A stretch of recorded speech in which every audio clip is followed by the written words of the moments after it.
Okay, look, let me show you what we're cooking today. This is gonna look like it's very difficult because it looks fancy.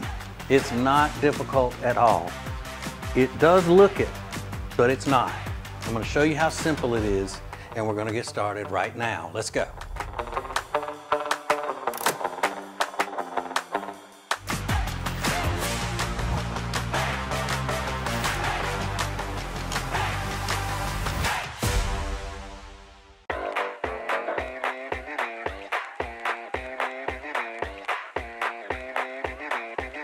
Okay, here we go. We got a pot that is preheated. Actually, it's not preheated because you can't preheat anything. You can't heat it before you heat it, but it is hot.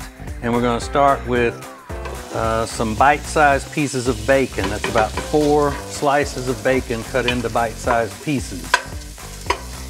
And we're gonna brown that until it's relatively crisp. Not too crispy, but we're gonna brown it pretty well, okay? Okay, this is about as brown as we need the bacon. So I'm gonna get it out of here, and I'm using a, ow, I just burnt the crap out of myself. I'm using this slotted spoon because I wanna make sure that I save as much of that grease as possible because I'm gonna take a bath in it later. If you've never used bacon grease, not when it's hot, obviously, but if you've never used it for a facial, then you're really missing out. I mean, if you want your face as oily as mine, which is pretty oily, then you'll use it. Okay, get those last little bits out of there. Okay, that's what it looks like. Doesn't look like much bacon, but it's enough to add some, as the kids say, flavor to it. So now we're gonna go in with some olive oil, add that to that bacon grease, and let's move that off the heat so it doesn't burn, because that pot's pretty hot at the moment. And then, this is where we begin to stink up the house with a large onion diced. So, I'm gonna have to hear about it when my wife gets home. Ah, it stinks in this house. Oh God, it stinks in this house. Okay, so, and we're gonna use that, the liquid in the onion that comes out of there to get that whatever stuck on the from the bacon on the bottom of the pan, so get that off of there. And I'm using an old pot today, so it won't hurt. A little bit sticks on it, it'll come off just fine. Now we're going to add 2 cups of diced ham. 2 cups of diced ham. You can buy that in the grocery store already diced if you have a, you know, if you live in a city that has such things. And then we're going to add a teaspoon of Cajun seasoning.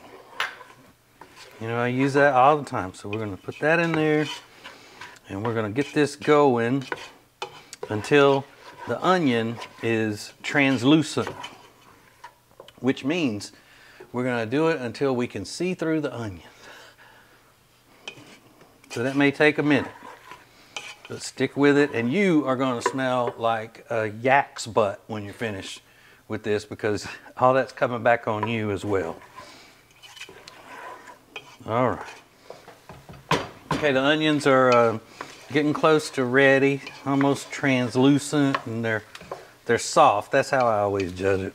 So now I'm going to go and put in 2 cloves of minced garlic, and we're just going to let that cook for about a minute. And we're going to throw the bacon back in there, like that. Just throwing stuff in. All right. Whew. All right.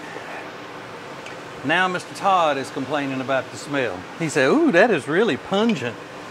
But it's so good. And, oh yeah, I need to turn that off. Sorry. Oh, you're good. It's so good, and it's so simple. And you're gonna, if you serve this to people, they're gonna think you just went to a 5-star restaurant and stole something from the appetizer menu. Okay, so next thing we're doing is we're adding 8 ounces of cream cheese.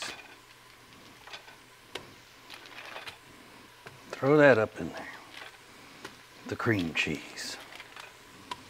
Now, You know that we seasoned it with that teaspoon of Cajun seasoning, but we're probably gonna, we're gonna taste it in a little bit and then re-season, adjust it if we need to. If you've learned anything at all from me, hopefully it's that. All right, so we're gonna stir this around until that cream cheese incorporates with the other stuff in there. It may look like hell right now, but it's not gonna be, I'm telling you. You're gonna love it. Shut up, Ty. Okay, and we got this on a medium heat, all right? And this is about the only tedious part to it. You gotta kind of stand with it and stir it almost constantly during this part, okay? So now, here's the easy stuff. We're adding a can of cream of shrimp soup. A lot of people probably don't even know that that's such a thing. Cream of shrimp soup. Cream of mushroom soup. Don't be messing with that healthy request or light, whatever, low fat, because it's not doing you any good. You see, you already got cream cheese in this and bacon and stuff, so this is not a diet meal, so don't try to make it one. You know what I'm saying? Or I'll come into your house and take your kitchen utensils away from you. Confiscate them. A can of cream style corn.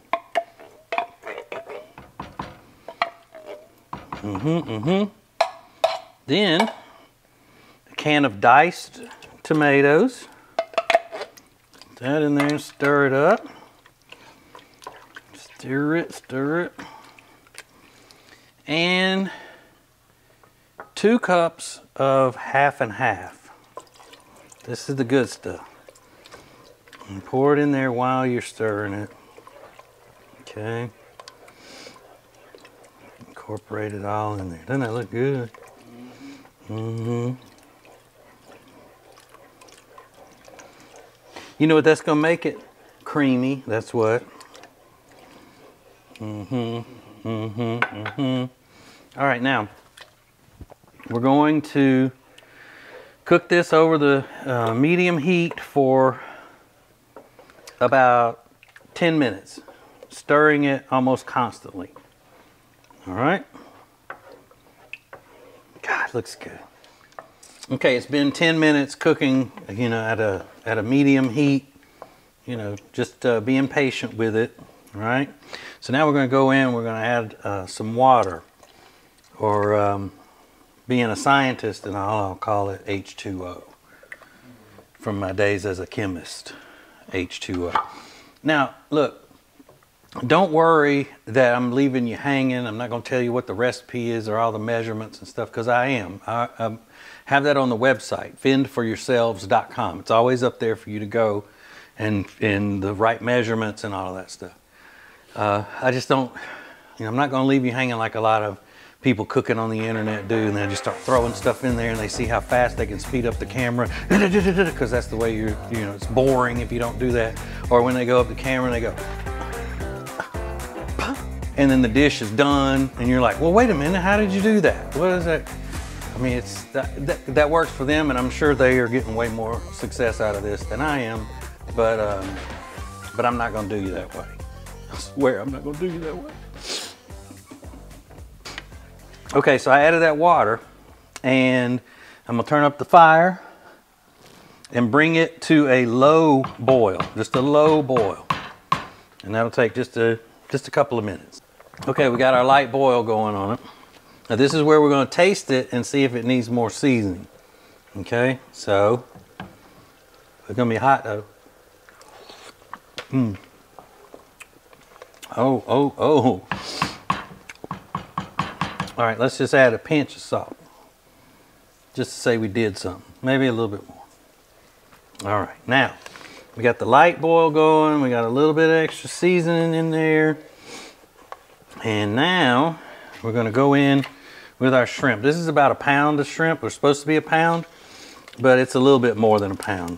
I didn't feel like separating it out. So peeled, deveined, and rinsed shrimp. And we're going to bring that up to another light boil, low boil, because the shrimp are cold. So once you have it up boiling and then you put the cold shrimp in there, it's going to lower the temperature of everything. So we got to bring it back up what they say, up to temperature before we take the next step. All right, so we got it at the low boil. And just a little tidbit for you. Mr. Todd, the cameraman, we've talked about this before. He is allergic to crustaceans. For some of y'all who don't have a lot of school learning, book learning stuff, that means seafood with a shell on it, like shrimp and crab and that sort of thing.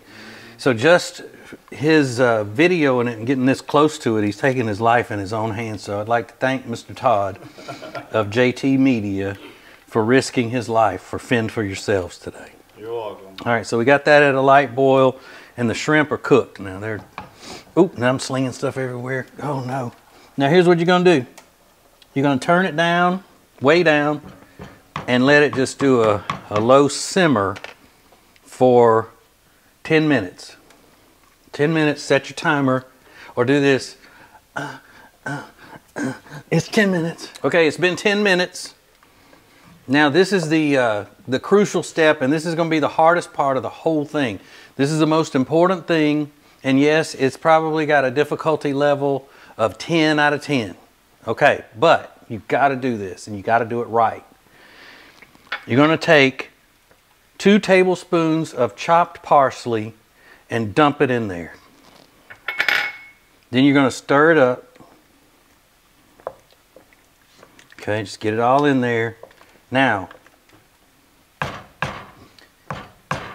let it stay like that another 5 minutes. All right, so we left it for that last 5 minutes. Turn it off, and here it is. This is the ham and shrimp bisque. Now, giving credit where credit is due, this recipe was inspired, I got the inspiration for it from Slap Your Mama Cajun Seasoning. I changed several things about it, and I didn't put this and I did put that and all that, but the recipe itself was what inspired me to change it and make it my own, which you can do with whatever I give you. You can change it up and do whatever you think once you know what you're doing. If you don't know what you're doing, don't mess up my stuff. Don't try it until you know what you're doing. So I got it in the bowl, and this can go for a little garnish, or just for me, I need a little bit more spice to it, but I'm usually cooking for people who aren't from my home state of Louisiana. So I'll go in and add a little bit more of this in it.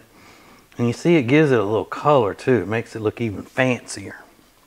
So you got the soup, you got the French bread, even though that's not much for French bread, if you want to even call it that, but it's the best I could do on short notice.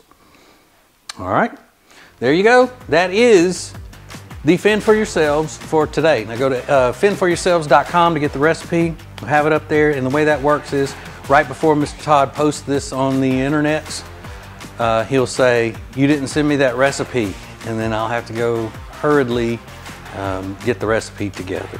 All right, so thanks for watching. I love you all, but I got to go.